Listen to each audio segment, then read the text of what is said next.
you, Yeslan, for this recognition. Actually, may na-prepare akong sasabihin dapat, pero I know masyado ng overtime tayo, so I'll make it short. Siyempre, thank you sa mga people who inspired us na nakilala namin dito sa Yeslan. During the time na nag-start kami ni Papa Jel, way back 2018, yung mga tao, gusto lang namin pasalamatan yung mga taong who stood here na nagsalita rin at nag-inspire sa amin. SD Arman, Broker Arman.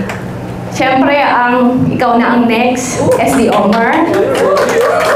SD Caroline Palermo, SD Almasan, at marami pang iba. Without them, wala kami dito kasi sa kanila kami natuto. And meron lang akong 2 things na gustong i-share sa inyo. Number 1, learn to embrace learning. Kasi when I started here, zero knowledge talaga ako. And alam niyo naman, ang story ko, I'm a dream stealer. Ayoko talaga nitong benta-benta. But then here I am, nakakabenta, di ba?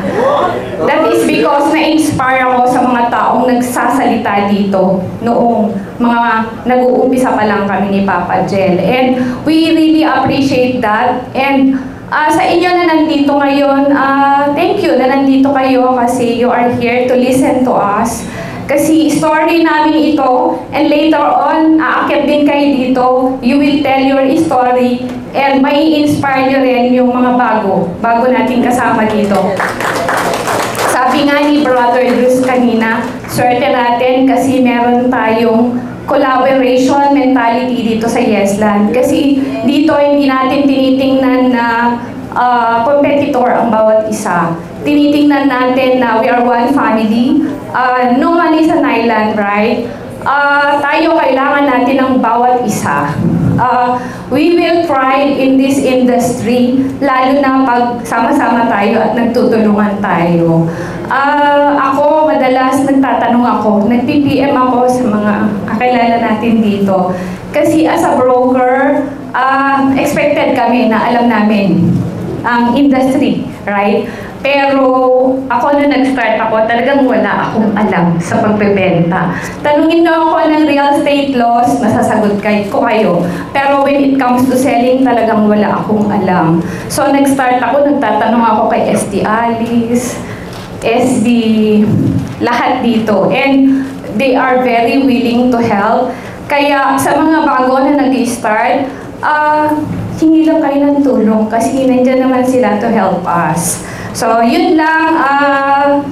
Let's pray for each other kasi let's believe in the power of prayer. Yun lagi ang pinangahawakan namin ni Papa Jel. That's why we are here. Nagkakaroon kami ng result. Actually, pag nagkakwentuhan kami, may napagkakwentuhan namin yung mga leaders na hindi na nakakabenta ngayon. And honestly speaking, pinagpe-pray namin sila na sana makabalik sila. And very powerful ang prayer. Nagugulat kami ni Papa Jel kasi after ilang days, yung mismong tao na pinag-pray namin na nandito, nakakabenta sila. So, thank you, Lord. Patuloy lang tayo and lahat, sabi nga ni SD Omar, ikaw na ang next. Thank you. Morning.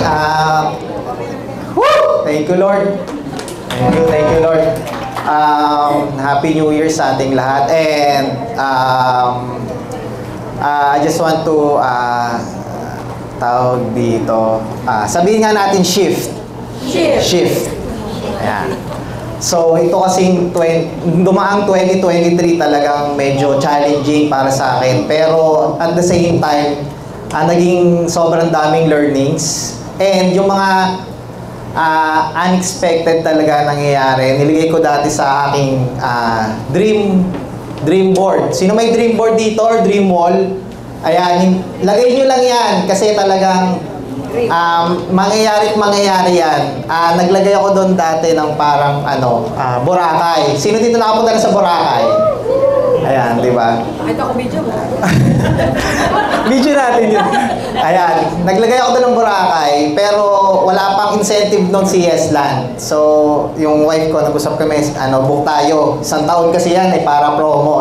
Alam niyo yung mga sale-sale sa Tapos nagulat ako, meron palang pa-Boracay si Yesland. Hala, may pa-Boracay. Grabe si Lord, di nagpatalo. 2 beses akong dinala sa Boracay last year. Sabi ko, Lord, so talagang hindi natin ma-outgive or outplan ko anong pinlano ni Lord para sa atin. So, ayan, so mag-share lang din ako about naman sa sale ko last quarter dahil talagang struggle ako last year kasi nag-aaral pa ako noon, may graduation, ganyan. Tapos, first quarter, second quarter, medyo hindi talaga ako nakakabenta, ilang buwan din. Pagdating ng third and last quarter, sabi ko, kaya ko naman yung target ko, but parang hindi ko siya ma-meet. So may ginawa akong mga strategy na tinry kong effective. Yung ads ko, tinodo ko na 6 na pages, binus ko. Kasi nag-start ako, kasi kung yung monthly ang goals natin, tsaka yearly, malayo siya, tama, malayo. So mag-start tayo daily. Tandaan natin, daily goals. Ang daily goals ko, mga 30 to 50 na kailangan makausap ko sila talaga. Diretso 30 to 50. Tapos, weekly, ma-convert ko siya to tripping. So, di ba pag may prospecting, tripping, for sure may client kayo, tama? So, dapat talaga yun, daily may activity tayo. Kaya yun, sinabi ko yun na shift natin yung mindset natin. Tapos, nag-shift din ako to gratitude. Lagi na akong gratitude tsaka positive. Kasi minsan talaga may mga konting lang tayo dyan, medyo mapapa, na tayo, negative tayo, laging may isip, may masasabi. Post lang and think of gratitude lagi na we are blessed daily. Ayan. Thank you! So, thank you very much, Yesland, for the award. We're pressed for time, so I'll try to make this as quick as possible. So, si May, nag-message po sa akin asking me to share how can we, laging special question si May, kasi nag-message siya. What can I share so that you can move your 2024 real estate career? Gusto niyo ba yan? Yes! Okay, so I've been doing some thinking kanina while I was sitting down there. And siguro, game ba kayo? Let's do a short exercise. Okay lang? Yes! Okay, so everybody close your eyes. Okay, just imagine. We're going to do some imaginations right now. And I want you to imagine your dream lifestyle right now. Umaga to. Tapos nakapikit ka, pagising ka wala. Tapos pagmulat mo, imaginein mo na nandun ka sa bahay na gusto mo. Gusto kong makita, maramdaman mo, may imagine mo kung ano itsura niya, anong lambot ng kama, anong lambot ng unan, pati ng comforter, di ba masarap? Tapos naka-aircon pa, hindi mo iniisip yung kuryente mo. And then, when you wake up, gusto ko isipin mo kung anong oras ka gumising. Kung empleyado ka, siguro nangangarap ka gumising ka ng 8, 9 or 10 a.m. So just imagine that. And then pagkabangon mo, I want you to imagine where you will be eating your breakfast. Are you gonna eat your breakfast downstairs in your 10-seater dining table na Nara na tigmo 100,000? Or are you eating it sa garden mo with the view of the greens? Next, anong gagawin mo next? Are you gonna read a book dahil hindi ka nagmamadali? If yes, nod your head. Babasahin mo ba yung didakit? Will you pray? Or lalabas ka, ihahatid mo yung anak mo kasi kaya mong ihatid kasi hindi ka naghahabol sa oras. Anong sasakyan naman yung dinadrive mo? Diba? And then lastly, after mo maghatid, dahil ang dami mong oras, anong gagawin mo? Tatawagan mo ba yung friend mo? Tara, punta tayo ng valley, libre kita. Okay, open your eyes. Next exercise, get your phone. Pakikuha yung phone. Buksan niyo po yung notes niyo. So I have a few questions. And this will lead me to something that will help you this 2024. So nakapikit ka, in-imagine natin dream lifestyle natin, tama? So first question ko sa inyo, who is that person? What type of person is that? I want you to list down kung ano yung habits niya so that he can reach that goal. Masipag ba siya? Anong oras siya talaga gumigising? And gusto kong tanongin mo sa sarili mo, ganun ka bang tao ngayon? Are you that person right now? Bakit? Because I want you to reflect na for you to be able to reach that success right now, dream car, dream house, dream lifestyle, dream amount of money, dream income, meron po tayong being na tinatawag. So write down how much income should that person be earning. Lagay niyo po, income. Mabilis lang. Very quick. Next. Ano yung trait ng tao na yun? Next trait. Ano yung pinaka-trait niya? Masipag ba siya? Hardworking ba siya? Consistent ba siya? Lagay niyo lahat ng traits na tingin niyo yung meron yung tao na yun. On time ba siya? Hindi siya nalilate? Next question. Do I dress up like that person right now? Paano siya manamit? How does that person dress up? Your dream person. What I'm talking about right now is your dream person, yung pangarap mong tao. Sulat mo. Paano siya manamit? Next.